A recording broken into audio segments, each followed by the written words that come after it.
ಅಮ್ಮ ಈರಮ್ಮ ಆಂಟಿಗೆ ಬ್ಯಾಂಡೇಜ್ ಹಾಕ್ಯಾರಮ್ಮ. ನಿನ್ನೆ ಹೆಂಡ್ತಿಗೆ ಇದು ಚಪ್ಪಲಿ ಕೊಡಿಸು ಅಂದ್ಲಂತ ಗಂಡಿಗೆ. ಕೊಡಿಸ್ನೇಳ ಅಂದರೆ ಈರಮ್ಮ ನನಗೂ ಚಪ್ಪಲಿ ಹೋಗ್ಯಾವ ನನಗೂ ಕೊಡಿಸು ಅಂದ್ಲಂತೆ. ಬಾರಮ್ಮ ಇಬ್ಬರಿಗೂ ಚಪ್ಪಲಿ ಕೊಡಿಸ್ನಿ ಅಂತಂದು ಚಪ್ಪಲಿ ಅಂಗಡಿ ಕರ್ಕೊಂಡು ಹೋದ್ನಂತೆ. ಆಕಿ ಸೊಸಿ ಸ್ವಪ್ನ ಚಲೋ ಹೈ ಹಿಲ್ಡ್ ಚಪ್ಪಲಿಗಳು ಆರಿಸ್ಕೊಂಡ್ಲಂತೆ.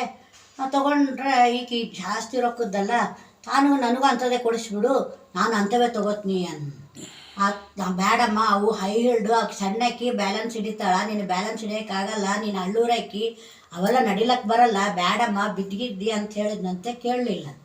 ಅವೇ ಚಪ್ಪಲಿ ಅಂಥವೇ ಕೊಡ್ಸೋಲ್ಲ ಅಂತ ಅಂಥವೇ ಕೊಡಿಸಿದ್ನಂತೆ.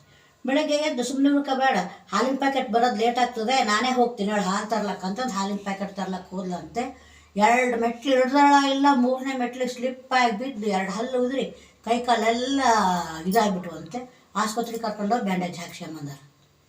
ಸ್ವಪ್ನಕ್ಕಾಗಿ ಯಾಕೆ ಓಡಿ ಹೋಗ್ಬೇಕಮ್ಮ, ಏಕೆ ಸುಮ್ಮನೆ ಇದ್ರೆ ಆಗಿತ್ತು.